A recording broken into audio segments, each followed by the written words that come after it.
ఈరోజు మనం తెలుసుకోవాల్సింది ఇండియన్ పీనల్ కోడ్లో మనం జనరల్ ఎక్సెప్షన్స్ గురించి దాన్ని it's called general exceptions or general defences అని అంటారు. ఎందుకు డిఫెన్స్ అని అంటున్నాం, ఎవరు చెప్పగలరా? Yes, very good. అంటే కోర్టులో ఒక కేసు వేస్తే ఈ కేసులో నేను డిఫెన్స్గా యాక్ట్ చేశాను కాబట్టి నా మీద కేసు చెల్లదు, నా మీద కేసు ఉండకూడదు, లేకపోతే నేను కేసు నుంచి నేను బయటపడతాను అనేది డిఫెన్సెస్, జనరల్ డిఫెన్సెస్ అంటారు. జనరల్ ఎక్సెప్షన్ కూడా అంటారు. సెక్షన్ 76 నుంచి 106 ఈ సెక్షన్స్ వరకును జనరల్ ఎక్సెప్షన్స్ అని ఉన్నాయి. సో మనం ఏమనుకుంటాం, జనరల్ డిఫెన్స్ అని కూడా అంటున్నాం. సో జనరల్ ఎక్సెప్షన్స్ ఏంటంటే పలానా నేరం చేస్తే ఎందువల్ల అది నేను నేరస్తుని కాను అని చెప్పడానికి అనమాట. జనరల్ ఎక్సెప్షన్స్లో జ్యుడిషియల్ యాక్ట్స్, ప్రివిలేజ్డ్ యాక్ట్స్ అని ఉంటాయి. అంటే సెక్షన్ 77, 78 ఏమన్నా రాసిందంటే, judge when acting judicially in good faith and belief that the power is given to him, such act is not an offence. Act done pursuant to the judgment or order of the court, belief of the court that has such jurisdiction, that's not an offence. So వీటికి examples తీసుకుంటే, bona fide intention manifested by the circumstances ఇది essence. అంటే bona fide intention అంటే ఏంటి? Mala fide, bona fide అని రెండు intentions ఉంటాయి. మీరు చెప్తారా? మాలఫైడ్ అంటే ఏంటి? దురుద్దేశం. బోనఫైడ్ అంటే సదుద్దేశం. సో మాలఫైడ్ ఇంటెన్షన్తో చేస్తే దురుద్దేశం, అది బోనఫైడ్తో చేస్తే సదుద్దేశం. So bona fide intention manifested by the circumstances ఇది essence.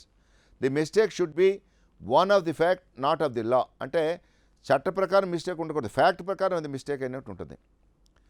So for example, police constable opening fire under the orders of his superior, police constable has committed no offence. Because police constable ఏమన్నాడు, మా SI గారు చెప్పారు sir fire చేయమని, నేను fire చేశాను sir అని అంటాడు. Therefore police constable has committed no offence. అదేవిధంగా 79, అది 76 section, very important section, you should write, please write down 76. 79 అదేంటి? Sub inspector catching hold of a person whom he believes that the person is about to commit murder, SA commits no offence. అంటే sub inspector వెళ్తాడు, ఇలా వాడు ఏదో వెళ్తున్నాడు, ఏదో వీడి దగ్గర ఏదో ఆయుధం ఉందని చెప్పి పట్టుకొని వాడిని రిస్ట్రైన్ చేస్తాడు. వాడు రేపొద్దున కోర్టుకు వెళ్ళి నన్ను సబ్ ఇన్స్పెక్టర్ గారు అన్నెస్టీగా నన్ను నిర్బంధించారు, నన్ను తీసుకెళ్లారు అంటే it's not an offence, because sub inspector believes that the person is about to commit crime. మనం ఇంతకుముందు మనం తెలుసుకున్నాం బ్రహ్మాస్త్రం గురించి.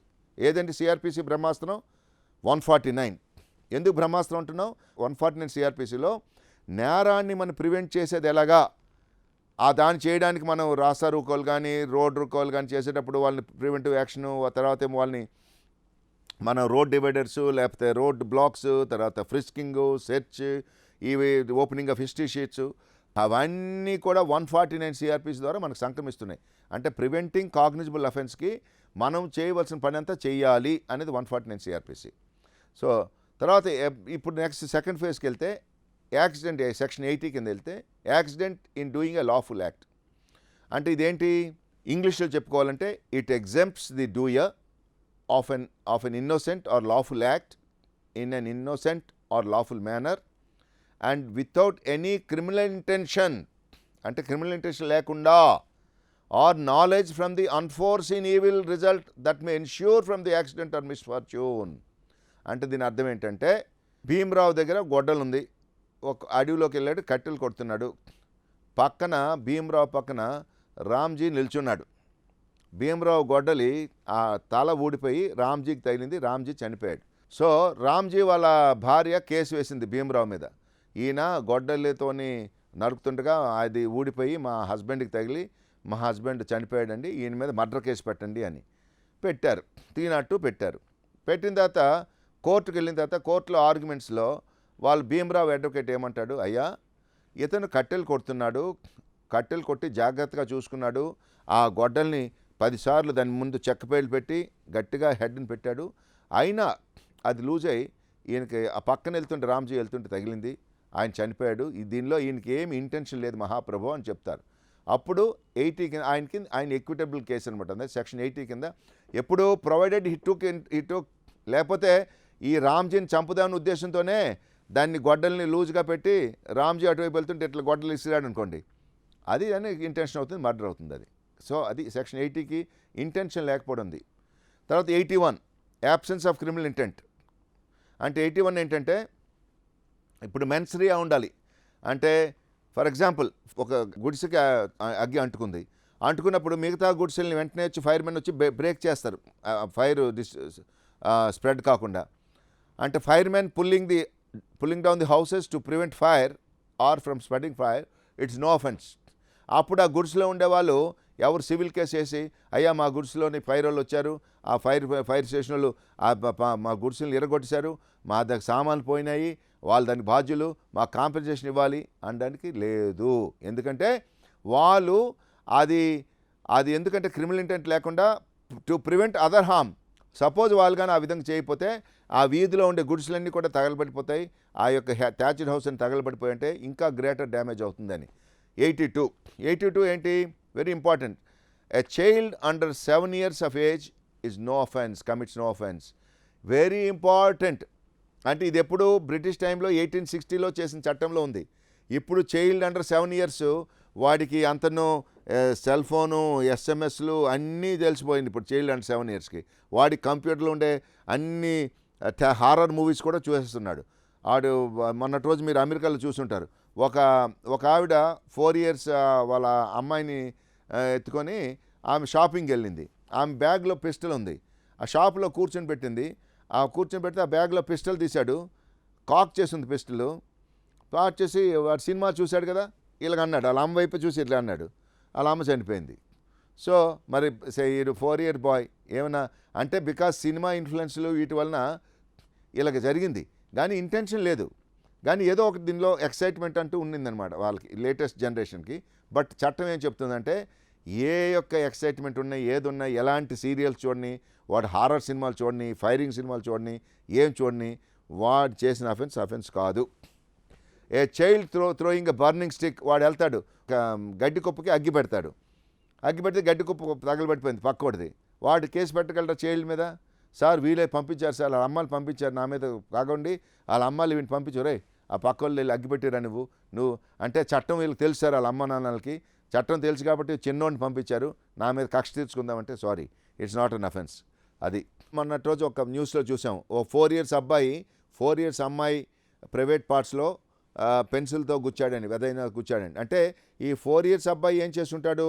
వాళ్ళ నాన్నగారి సెల్ ఫోన్లోనో లేకపోతే వాళ్ళ అమ్మగారి సెల్ ఫోన్లోనో కంప్యూటర్లోనో సెక్స్ అని కొట్టుంటాడు. కొడుతూనే దాన్ని ఆల్రెడీ ఆ పోర్నోగ్రఫీకి వచ్చి ఉంటుంది. అవి చూశాడు, ఓహో ఇట్లా ఉంటుంది, ఫిమేల్ బాడీ ఇట్లుంటుంది, మేల్ బాడీ ఇట్లుంటుందని వాడు he did like that. So but such things also not offence. So అంటే దీన్ని మళ్ళీ మీరు అంటున్నారు ఇప్పుడు, సార్ దీన్ని రీడిఫైన్ చేయాల్సి వస్తుంది. 7 years అంటే 7 yearsలో ఇంకా బ్రెయిన్ ఇంకా డెవలప్ అవ్వలేదు. బట్ ఈ రోజుల్లో 7 yearsలో బ్రెయిన్ చాలా డెవలప్ అయిపోయింది. 7 yearsలో in fact some of the parents are telling me, sir మా అబ్బాయి వాడికి తెలిసినన్ని సెల్ ఫోన్ ఆపరేషన్స్ మీకు తెలియదు సార్ అంటాడు. అంటే 7 year బాయ్కి తెలిసినన్ని సెల్ ఫోన్ ఆపరేషన్స్ మనం ఈ వయసులో మనకు తెలియవని అది చెప్తున్నారు వాళ్ళు. అంటే ఓవరాల్గా క్రానలాజికల్ ఏజ్ కంటే మెంటల్ ఏజ్ పెరిగింది ప్రపంచవ్యాప్తంగా. బట్ చట్టం అనేది ఇంకా ఇన్ ఫేవర్ ఆఫ్ ఇదైతే నో అఫెన్స్ అని ఉంటుంది. సో సెక్షన్ 83 వచ్చేసరికి ఏంటి? Child above 7 years but under 12 years of immature understanding అనేది ఇక్కడ కొటేషన్. ఇమ్మెచ్యూర్ అండర్స్టాండింగ్ అంటే ఇంకా పరిణితి రాలేదు అంటే ఇంక తెలీదు, కాన్సిక్వెన్స్ తెలీదు. Child has not attained sufficient maturity or understanding to judge the nature and consequence of his conduct. So ఒక చిన్న కేసు, సూరజ్ అనేవాడు వచ్చి ఒక ఇంటి దగ్గరికి వచ్చి వాళ్ళ అమ్మని అసాల్ట్ చేయపోయాడు. ఆ కొడుకు వాళ్ళ అబ్బాయి 9 సంవత్సరాలు వాడు అక్కడ కత్తి తీసుకొని సూరజ్ పొడి చేశాడు. సూరజ్ చనిపోయాడు. సో ఇక్కడ ఇట్స్ నో అఫెన్స్ బికాజ్ ఈ అబ్బాయి వచ్చినవాడు ఆ అమ్మని అటాక్ చేయడానికి వచ్చాడు, మా అమ్మని రక్షించుకోవాలి అనేదినే కాకుండా వాడికి ఇలా పొడిస్తే వీడు చనిపోతాడు ఏదో చూసి ఉంటాడు, ఇలా టీవీ సీరియల్స్లోనో లేకపోతే మన కామిక్స్లోనో పొడవడం కత్తి చేయడం చూసి ఉంటాడు. So he also used it without knowing consequences. So tomorrow if he is charge sheeted, such boy is charge sheeted, then it's no offense. So court has to acquit him. Then 84, section 84 ఏంటి? Act of a person of unsound mind said to be non compos mentis not of a sound mind అంటారు. Non compose మెంటిస్ అంటే not of sound mind అని. ఆడి కొద్ది idiotic ఉంటారు, ఇంబెసైల్ ఉంటారు, brain ఇంకా capacity రాలేదు, లేదా తాగి ఉంటాడు. ఇలాంటి అన్సౌండ్ మైండ్ అంటే 4 డిఫరెంట్ వెరైటీస్ ఇచ్చారు. వాడు ఈడియట్ అయినా ఉండాలి, ఇల్నెస్తోనైనా బాధపడుతుండాలి, ల్యూనటిక్ అంటే మెంటల్ ల్యూనటిక్ అయినా ఉండాలి, లేకపోతే తాగినోడైనా ఉండాలి. ఉంటే మీరు అనొచ్చు, సార్ తాగి వాడు చేయడానికి, వాడు మర్డర్ చేయడానికో అసాల్ట్ చేయడానికో మాకు తిట్టడానికో ఫుల్గా తాగి వచ్చాడు సార్, తాగి వచ్చి తిట్టేశాడు, తాగి తగ్గేసరికి మళ్ళీ సార్ తప్పైంది సార్ అని లెంపలేసుకుంటున్నాడు సార్ అని అనొచ్చు మీరు, because that's a second aspect. But what law says is ఈ 4 డిఫరెంట్ అన్సౌండ్ మైండ్ మ్యాటర్స్లో they need to be proved. అంటే you have to prove that this person is a idiot, this person is suffering from some illness, this person is a lunatic, or this person is a madman, or this person is drunk. Then absence of criminal intent ఇంకా సెక్షన్స్లో పోతే 85 section 85 ఉంది. అదేంటి, act of person incapable of judgement by reason of intoxication caused against his will. ఒకడు తాగించేస్తాడనమాట, తాగించేసి నేరం చేసే ఉద్దేశంతో, చేయించాలనే ఉద్దేశంతో ఒకటి ఇంకోటి తాపించేసి వాడికి పురుకొల్పుతాడు. రేయ్ నువ్వు ఇప్పుడు మంచి జోష్లో ఉన్నావు, ఇప్పుడు వెళ్ళి అక్కడ అగ్గికొప్ప అగ్గిపెట్టిరా, లేకపోతే ఇప్పుడు వెళ్ళి వాళ్ళ ఇంటికి అగ్గిపెట్టరా, లేకపోతే ఇప్పుడు వెళ్ళి ఫలానా వాడిని పొడిచారా. సో అని incapable of knowing the nature of the act or that he was doing what was wrong or contrary to law. So అట్లా బలవంతాన తాగించారు అనేది ప్రూవ్ అవ్వాలి. మళ్ళీ వీడే అఫెన్స్ చేయడానికి, సార్ కొద్దిగా నేను తాగేసి వెళ్తే కొద్దిగా నాకు హిమ్మత్ వస్తుంది, కొద్దిగా ధైర్యం వస్తుంది కాబట్టి అప్పుడు నేను వెళ్ళి ఈజీగా చేయగలను, అది ఉంటే మళ్ళీ అగైన్ 85 ఎక్సెప్షన్ తీసుకోలేడు.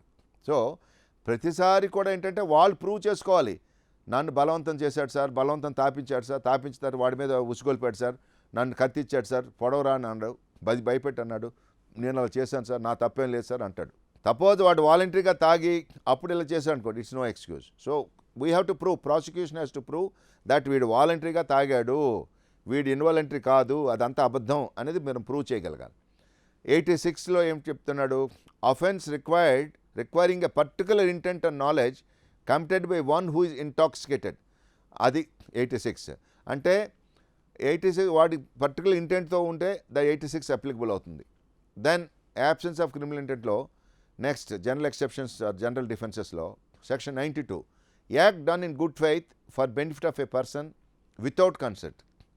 అంటే దీనిలో ఏంటంటే గుడ్ ఫెయిత్ అంటే వాడి మంచి నమ్మకంతో, అంటే ఒక డాక్టర్ గారు ఉన్నారు, చైల్డ్ ఆల్రెడీ ఒక యాక్సిడెంట్లో ఉంది, చాలా సీరియస్ ఉంది. సో పేరెంట్స్తో కన్సల్ట్ చేయకుండా అక్కడ ఉండే ప్రజలు ఎవరో పక్కన వాళ్ళు తీసుకెళ్లారు, డాక్టర్ గారు వాళ్ళ పేరెంట్స్ ఎవరో తెలియదు కానీ ఆపరేషన్ చేశాడు, బట్ అది కొద్ది సీరియస్ అని తెలుసు, గుడ్ ఫెయిత్తో చేశాడు. బాని లాస్ట్లో ఆ చైల్డ్ చనిపోయాడు. So for the benefit of the child చేశాడు కాబట్టి, గుడ్ ఫెయిత్లో చేశాడు కాబట్టి ఈ doctor is not liable for prosecution. Section 92 ఆయనకు రక్షణ ఇస్తుంది.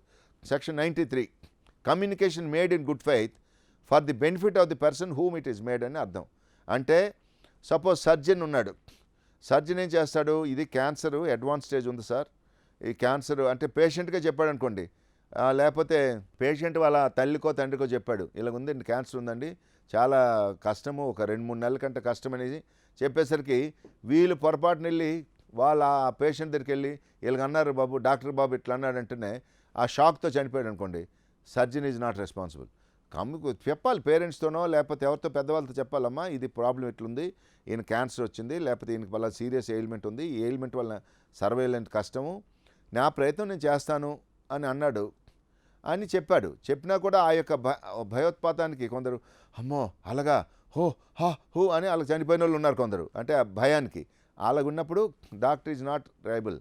దెన్ యాబ్సెన్స్ ఆఫ్ క్రిమినల్ ఇంటెంట్లో ఇంకో సెక్షన్ ఏముందంటే 94లో ఏముందంటే except murder and offence against the state punishable with death, nothing is an offence which is done by a person who is compelled to do it by threats, acts to which a person is compelled by threats.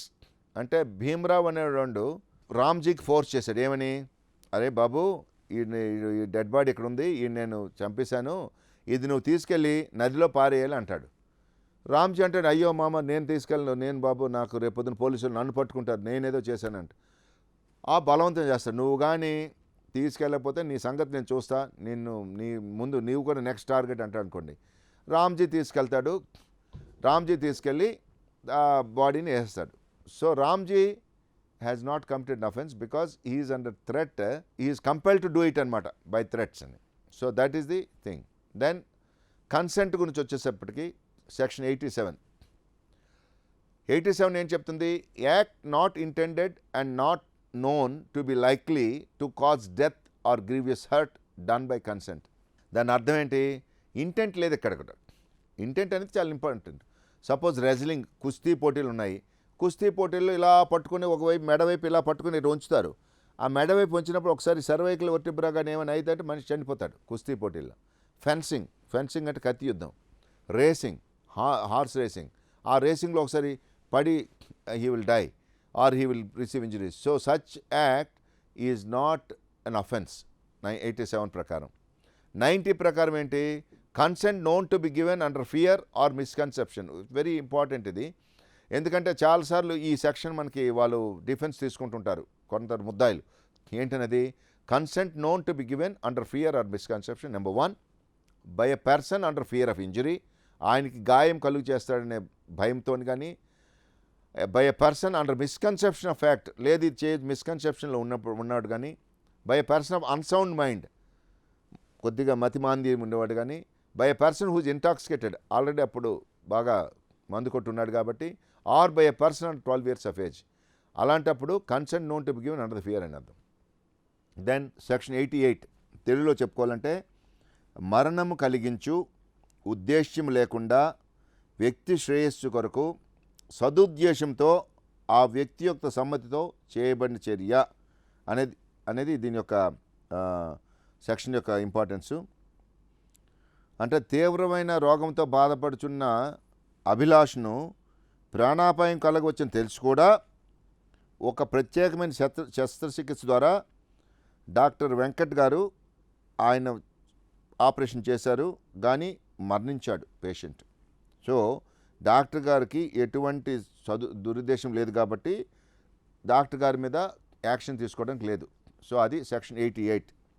89, బిడ్డ లేక మతిభ్రమించిన వ్యక్తి శ్రేయస్సు కొరకు అతన్ని సంరక్షించే కానీ లేక సంరక్షణ సమ్మతితో కానీ సదుద్దేశంతో చేయ చర్య. దానికి ఉదాహరణ చేయాలంటే ఏంటంటే, ఒక ఆపరేషన్ చేస్తున్నాడు డాక్టరు. శస్త్రచికిత్స వలన తన కుమారునికి మరణం సంభవించినని భీమరావుకు తెలిసిండి కూడా కుమారునికి మరణం కలిగించే ఉద్దేశం లేకుండా బాలుని సంక్షేమం కోసం బాలుని సమ్మతి లేకుండా సర్జన్తోని ఆ కడుపులోని రాయిని తొలగించడానికి ప్రయత్నం చేశాడు.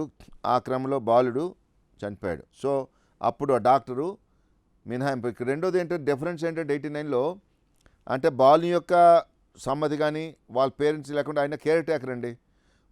గార్డియన్ దగ్గర ఉన్నాడు. బాబు బాగా కడుపు నొప్పి అన్నాడు. హాస్పిటల్ తీసుకెళ్ళాడు. డాక్టర్ గారు చెప్పాడు. డాక్టర్ కొద్దిగా ఎంత లేటుకు తీసుకొచ్చారంటే సీరియస్ అన్నాడు. అయినా కూడా టైం లేదు కాబట్టి ఆపరేషన్ చేయమన్నాడు. బాలుడు చనిపోయాడు. రేపు పొద్దున పేరెంట్స్ వాళ్ళు నువ్వు గార్డియన్గా ఉన్నావు, నువ్వు కావాల్సి చేసావనడానికి లేదు. దెన్ ట్రీఫిలింగ్ యాక్ట్స్ అంటే exclusion of acts which are offences independently of harm caused అనే దాని గురించి కూడా section 91 and section 95. Act causing slight harm of the right of private defence అనేది కూడా 91, 95 కింద వస్తాయి. రైట్ ఆఫ్ ప్రైవేట్ డిఫెన్స్ కింద ఇప్పుడు వస్తాం. ఇప్పుడు ఆర్పీడీ అంటారు మన జనరల్గా రైట్ ఆఫ్ ప్రైవేట్ డిఫెన్స్ అని. రైట్ ఆఫ్ ప్రైవేట్ డిఫెన్స్లో సెక్షన్ 96 నుంచి స్టార్ట్ అవుతుంది. 96లో సెక్షన్ 96లో ఏమని చెప్తుంటే, ఆత్మరక్షణలో చేయబడు పనులు అని, ఆత్మరక్షణ హక్కును వినియోగించుకుంటలో చేయునదేదియు నేరము కాదు అనేది general right of private defence. Things done in right of private defence అనేది సెక్షన్ 96లో చెప్తున్నాడు. సో 97లో ఏం చెప్తున్నాడు?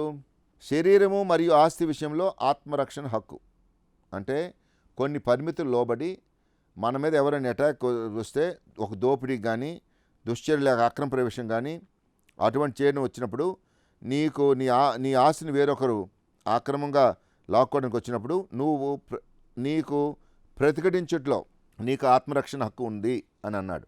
అంటే శరీరము మరియు ఆస్తి విషయంలో ఆత్మరక్షణ హక్కు గురించి. అంటే సపోజ్ ఒక దొంగోడు వచ్చాడు, ఒక డెకాయిట్స్ వచ్చారు, ఇద్దరు వస్తూనే మీరు ఇంట్లో రాబరీకి వచ్చారు. డెకాయిట్ అంటే 5 members రాబరీకి వచ్చారు. వాళ్ళిద్దరిని చూసుకొని మీరేంటి వెంటనే మీరు మంచిగా తాళాలు ఇచ్చేసి అయ్యా దొంగగారు వెళ్ళి తాళం తీసుకోండి బీరువాలో డబ్బులు నేను అంటారా? అనరు. ఎందుకంటే అది మీ కష్టార్జితం, మీ ప్రాపర్టీ. మీరు ఆ పక్కనుండే రోకలి బండు, ఇప్పుడు రోకలి బండు లేవనుకోండి ఇంట్లో, లేకపోతే ఏదో కర్రో లేకపోతే ఇంకొక కట్టె తీసుకొని ఇంకొద్దిని తీసుకొనైనా ఒక పదునైన ఆయుధం తీసుకొని మీరు ప్రతిఘటిస్తారు. సో మీ యొక్క శరీరం కానీ లేకపోతే మీ ప్రాపర్టీ కానీ రక్షణ వచ్చినప్పుడు దానికి మీరు రక్షించుకునే హక్కు మీకున్నది. అటువంటప్పుడు ఆ దొంగ ఇంజ్యూరీ అవ్వచ్చు, ఒకవేళ దొంగ చనిపోవచ్చు. దొంగ చనిపోయినప్పుడు మీకు రైట్ ఆఫ్ ప్రైవేట్ డిఫెన్స్ క్లియర్గా ఉంది. అంటే దొంగ పారిపోతున్నాడు అనుకోండి, పారిపోతుంటే కూడా మీరు ఎంబడిపడి మళ్ళీ వాడిని కొట్టి వాడిని చంపితే అగైన్ ఇంటెన్షనల్ మర్డర్ కింద వస్తుంది. వాడిని ఎంతవరకు అథారిటీస్ వచ్చి పట్టుకునే వరకును ఓకే, అంతవరకు వాడిని నిర్బంధించే కెపాసిటీ వరకు ఓకే. లేదు వీడిని పూర్తిగా వీడిని చంపే వరకు మనం చేయడం అంటే అది again it doesn't come under. So this is a very important distinction you should have. Then 98, right of private defense against the act of a person of unsound mind. 99 చెప్పుకోవాలంటే act against which there is no right of private defense, extent to which the right may be exercised when the right of private defense of the body extends to causing death. వీటి గురించి కొద్ది details. 100 ఏంటి? Right of private defence of the body extends to causing of death. Very important. 100 శరీర విషయంలో ఆత్మరక్షణ హక్కు మరణం కలిగించు మేరకు ఎప్పుడు వర్తించును అనే దాని గురించి చెప్తుంది. అంటే ఫస్ట్ పాయింట్, తనపై జరిగిన దౌర్జన్యము ఫలితముగా తాను ఆ దాడిని నిలువరించకపోతే తనకు మరణం సంభవించునని భయం కలిగించు దాడి. ఒక ఇద్దరు వచ్చారు, అటాక్ చేస్తున్నారు. వచ్చి ఇంక అబౌట్ అటాక్ యూ, మీ దగ్గర కూడా ఒక కర్రో కత్తి ఉంది, వాళ్ళు తిరిగి మీరు ప్రతిఘటించారు. ఎందుకంటే వచ్చిన వాడి దగ్గర కత్తి ఉంది, ఒకటి దగ్గర గొడ్డలు ఉంది. మీకేమని అనిపిస్తుంది? అమ్మ వీడు చంపడానికి వచ్చాడు, ఇంతకుముందు నాకు పడదు వీళ్ళు, లేకపోతే నాకు పడిన వాళ్ళు మా ఊర్లో ఉన్నారు, వాళ్ళు వీడిని పంపించారని మీరు ప్రతిఘటించారు. సో నెంబర్ 1లో no offence is committed by that person if you again attack that person. Number 2, ఇతరత్ర ఆ దాడి పర్యవసానంగా తనకు తీవ్రమైన గాయం కలిగినని భయం కలిగించు దాడి. అంటే ఒకవేళ వీళ్ళు నన్ను చంపకపోయినా నన్ను ఇమొబైల్ చేద్దామనో లేకపోతే నా చెయ్యో కాలో తీసేద్దామని వచ్చారు ఈరోజు అనే అలాంటి డౌట్ ఉన్నా కూడా మీరు ప్రతిఘటించవచ్చు. 3వది, మానభంగం చేయాలనే ఉద్దేశంతో చేయ దౌర్జన్యం. అప్పుడు కూడా మానభంగం చేయ ఉద్దేశంలో అంటే ఇక్కడ ఈ మధ్యకాలంలో పాక్సో యాక్ట్ వచ్చినాక ఒక కేసు అయింది. ఏమిటది? పాక్సో యాక్ట్ వచ్చినాక ఒక హాస్టల్ సూపరింటెండెంట్ అదే హాస్టల్ ఉండే అబ్బాయి మీద లైంగిక దాడి చేశాడు. చేసిన తర్వాత రెండోసారి అబ్బాయి నెక్స్ట్ టైం ఈ వార్డెన్ వస్తే నేను ఆయన మీద అటాక్ చేస్తానని చెప్పని ఆయన కర్ర పట్టుకున్నాడు. నెక్స్ట్ టైం ఆయన రూమ్కి పిలిపించినప్పుడు కర్ర వెనక్కి తీసుకుని వెళ్ళి ఆ వార్డెన్ని కొట్టాడు. So no offence is committed because he is already victim of లైంగిక దాడి. ఆ లైంగిక దాడి విక్టిమ్ కాబట్టి ఇట్స్ నో ఆఫెన్స్. కామవాంఛను ప్రకృతి విరుద్ధంగా తీర్చుకునే ఉద్దేశంతో చేయ దౌర్జన్యం. అవి వెరైటీస్ ఆఫ్ సెక్షువల్ పెర్వర్టివ్ యాక్ట్స్. అలాంటప్పుడు కూడా ప్రతిఘటించే అధికారం ఉంది. బలవంతంగా ఎత్తుకొని పోయి అపహరణ చేయ ఉద్దేశంతో చేయ దౌర్జన్యం. అంటే వచ్చినవాడు నన్ను కిడ్నాప్ చేస్తాడు, నన్ను అబ్డక్ట్ చేస్తాడు, కారులో కూర్చోబెట్టుకుని నన్ను ఎక్కడికో తీసుకుపోతున్నాడు, లేకపోతే ర్యాన్సమ్ డిమాండ్ చేస్తాడు. అలాంటి డౌట్ ఉండేటప్పుడు కూడా వాళ్ళ మీద అటాక్ చేయొచ్చు. కారు ఎక్కువ అన్నారు అనుకోండి, వచ్చినప్పుడు కారు ఎక్కువ అనేటప్పుడు మీరు ప్రతిఘటించి వాళ్ళు ఉండి గుంజుకుంటారు, గుంజి వాడిని లాగేస్తారు, లేకపోతే వాడిని కారులోంచి బయటకు లాగుతారు. లాగే క్రమంలో వాడు చెయ్యి విరుగుతుంది, లేకపోతే ఏమవుతుంది, అయినా కూడా మీకు అంతా ప్రొటెక్షన్ ఉంది అని అర్థం. 6వదేంటి? ఒక వ్యక్తి అక్రమంగా నిర్బంధింపబడి ఉండు అతనిపై విడుదల ప్రభుత్వం అధికారి నుండి ఎట్టి సహాయం పొందలేని భయం ఉన్నప్పుడు. అంటే వాడు అక్రమంగా నిర్బంధించబడ్డారు. అక్రమంగా నిర్బంధించబడినప్పుడు ఆయనకి ఎట్టి పరిస్థితుల్లో బయటపడాలంటే అక్కడ ఎవడో కాపలా ఉన్నాడు, వీడిని కొట్టే నేను బయటపడాలి, లేకపోతే నన్ను అసలు పోలీసు వాళ్ళకి తెలనివ్వలేదు, నేను ఎక్కడున్నా నన్ను తెలీదు, పోలీసు వాళ్ళకి తెలిసినా కూడా నన్ను రక్షించలేరు, కాబట్టి నేను ఎట్టి పరిస్థితుల్లో కూడా వీడిని ఎలాగైనా వీడిని కొట్టానే నేను పారిపోవాలి అనే ఉద్దేశంతో వాడిని కొడతాడు, కొట్టే క్రమంలో వాడు చనిపోతాడు. So that's also no offence. కాబట్టి 100 అనేది చాలా క్లియర్గా ఇచ్చిన మనకి పెద్ద ఇండియన్ పెనల్ కోడ్లో మెకాలే గారు చెప్పిన దానిలో పెద్ద ఇంపార్టెంట్. డైల్ 100 గుర్తుంచుకుంటే 100 మీకు ఇంకొక కమ్యూనిటీకి కవచకుండాలు ఎలాగో పోలీసులకి కానీ పబ్లిక్ కానీ పీపుల్కి కానీ అందరికీ రైట్ ఆఫ్ ప్రైవేట్ డిఫెన్స్ ఉంది. It's not that police only have right of private defence. Every human being has right of private defence. And suppose for example ఒక ఇంట్లో లేడీ ఒంటరిగా ఉంది, ఆమెని బలాత్కారం చేయబోయి వచ్చాడు. పక్కనే గొడ్డలు ఇది ఉంది, రోకలి బండితో డమ్మని ఒకటి వేస్తే చనిపోయాడు. No offence, because he came to violate her. ఆమెని రేప్ చేద్దామనో ఆమెకి బలాత్కారం చేద్దామని ఉద్దేశంతో వచ్చాడు కాబట్టి అటువంటి అతన్ని ఈమె ప్రతిఘటించి చంపడంలో ఎటువంటి ఇది లేదు. There is no offence. So other than డెత్కి 101 అంటే ఇది చంపడం కాకుండా మిగతా any other thing other than death is 101 IPC.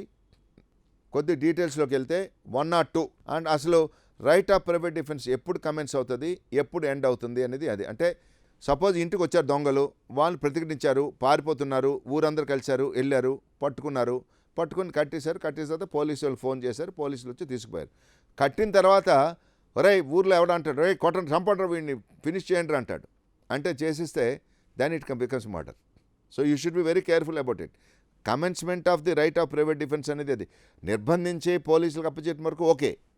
But నిర్బంధించిన తర్వాత వీడిని చాలా ఇంతకుముందు ఊర్లో చాలా డెకాయిట్లు చేశాడు, వీడు చాలా డేంజర్ ఫీల్ వీడు, వీడిని ఫినిష్ చేద్దాం ఈరోజు అని వాడిని కానీ ఆ ఊరందరూ ప్రోద్బలంతో చంపిస్తే again everybody who ever participated will become offenders. Then 103 right of private defence of property extends to causing death. 103 ఏంటి, ఆస్తి రక్షణకు సంబంధించింది. ఆస్తి రక్షణకు సంబంధించింది ఏంటంటే దోపిడీ చేయడానికి వచ్చారు, లేకపోతే మీరు కారులో వెళ్తున్నారు, హైవేలో దారిలో అడ్డంగా నిల్చున్నారు కర్రలు పట్టుకొని. సపోజ్ మీరు ర్యాష్గా వెళ్ళి ఒకరిద్దరుంటే కర్రలు పట్టుకున్న వాళ్ళ మీద మీరు ర్యాష్గా నడిపించారు, వాళ్ళు చనిపోయారు కారు కింద పడి. అప్పుడు వాళ్ళ మనుషులు వెళ్ళి సార్ ఈ కారు ర్యాష్గా డ్రైవ్ చేశారంటే వీనేమంటాడు, కర్రలు పట్టుకొని అటాక్ చేయడానికి రెడీగా ఉన్నారు, నాకు కనిపించారు క్లియర్గా, వాళ్ళు దోపిడీ చేసే గ్యాంగ్ అయితే కనిపించారు, వాళ్ళ మీద షర్ట్లు గిట్లంతా తీసేసి రెడీగా ఉన్నారు కాబట్టి నేను అనుకునే వాళ్ళ మీద లాగించాను కార్ని అని అన్నప్పుడు ఇట్స్ నో అఫెన్స్. దెన్ రాత్రి సమయంలో ఇంటికి కన్న వేస్తున్నప్పుడు ఒక కేసు అయింది ఒక విలేజ్లో. కన్న వేసిన తర్వాత వాడు ఇలాగా ఆ అరదంట తీయడానికి చేయి పెట్టాడు. ఆ ఊర్లో ఉండే ఎవరైతే ఒక లేడీ ఒక ఆమె ఉంది అక్కడ ఊర్లో, ఆమె ఏమో టక్మని కత్తి తీసుకుంటే చెయ్యి తెగిపోయి లోపల పడిపోయింది. వాడు కుయ్యోమర్రో అనుకుని ఉన్నాడు, ఈలోకి పోలీసులు వచ్చి పట్టుకున్నారు. వాడు ఈ మీద నా చెయ్యి కట్ చేసిందని పరిస్థితి లేదు, అంటే because she can even suppose వాడు లోపలికి వచ్చినప్పుడు ఇంట్లో ఉన్నారు, ఆ పిల్లలు ఉన్నారు, భార్య భర్త అందరూ ఉన్నారు, లేకపోతే ఇంట్లో ఒంటరిగా ఉన్నాడు ఒకడు. సో వాడు వస్తున్న ఎవడో దొంగోడు వచ్చాడని అనుకుని వాడు డమ్మని కొట్టాడు, లేకపోతే కర్ర పట్టుకుంటారు, పక్కన కొంత కర్ర పెట్టుకొని పడుకుంటారు గ్రామాల్లో, టప్పని కొడితేనే వాడు చనిపోయాడు. లేకపోతే వాడు సో ప్రాపర్టీ అఫెన్సెస్లో ఆత్మరక్షణ అనేది 103, బాడీల అఫెన్సెస్లో 100. సో 104 ఏంటి, such rights extends to cause any harm other than death. 105 commencement and continuation. అంటే ఇవన్నీ కూడా మనం ఏంటి ఈ యొక్క మనం చెప్పేదానిలో 106 వరకు ప్రూవ్ చేయాలి మనం. అంటే వీటిని వాళ్ళు మన డిఫెన్స్ కింద వాళ్ళు చేసుకున్నప్పుడు ఆ డిఫెన్స్ని వాళ్ళు ప్రూవ్ చేసుకోవాలి. సపోజ్ ఒక లేడీ ఉంది, ఆ ఊర్లో వాడు లోపలికి ఇచ్చాడు, రేప్ చేయబోయాడు, కొట్టింది, చచ్చిపోయాడు. సపోజ్ చనిపోతే ఎవడైతే చనిపోయాడో ఆయన భార్య వెళ్ళి లేదు సార్ ఈమె రమ్మంది కానీ వీళ్ళ హస్బెండ్ దగ్గరుండి హస్బెండ్ కొట్టేశాడు కాబట్టి చనిపోయాడు, బట్ ఈమె కట్టిందని చెప్పాడు అంటే ఏదో అలా ఉంటుంది కాబట్టి ప్రూవ్ చేయాలి. It should be proved by the facts and circumstances.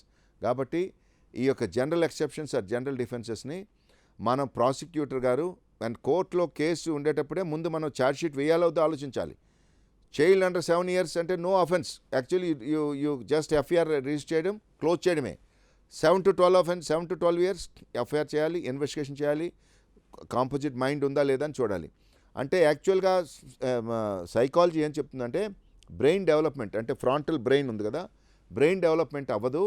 Brain development అయ్యి అసలు దీని కాన్సిక్వెన్సెస్ తెలుసుకునే పరిణితి 15 సంవత్సరాలు 16 సంవత్సరాల తర్వాతనే వస్తుంది. అంతవరకు కాన్సిక్వెన్సెస్ తెలియవు అని చెప్తారు. అంటే ఈ మధ్యలో ఇదంతను study of the mind, brain. But ఈ మధ్యలో ఇంకొక స్కూల్ ఆఫ్ థాట్ ఉంది. ఏమని అంటున్నారు వాళ్ళు, లేదు సార్ ఈ మధ్యన 10వ సంవత్సరం పిల్లాడు 9వ సంవత్సరం అమ్మాయి కానీ అబ్బాయికి అన్నీ తెలుసు, ఈ రోజులో వాళ్ళు తెలియదంటే ఏం లేదు, they are expose to the electronic world కాబట్టి తెలిసే చేస్తున్నారని మీరు అనొచ్చు. కానీ తెలిసే చేస్తున్నారన్నా కూడా చట్టం ఏ విధంగా చెప్తుందో ఆ విధమైన ఎక్సెప్షన్స్ ఉంటాయి. మీరు అనొచ్చు, మీరు లేదు సార్ వాడు 10వ సంవత్సరం నుంచే వాడు కత్తులు పట్టుకొని తిరిగేవాడు సార్. స్కూల్కి కూడా కత్తి పెట్టుకొని వెళ్ళేవాడు సార్. వాళ్ళ ఇంట్లో అందరూ మర్డరర్స్, డెకాయిడ్స్ ఉన్నారు, లేకపోతే రాబరర్స్ ఉన్నారు అంటే we have to prove that he has by habit he has coming and otherwise general exceptions you have to see when you are charge sheeting a case whether to charge sheet, not to charge sheet, you have to take care. So with this we will finish this general exceptions. We will have some question answers. You must answer them.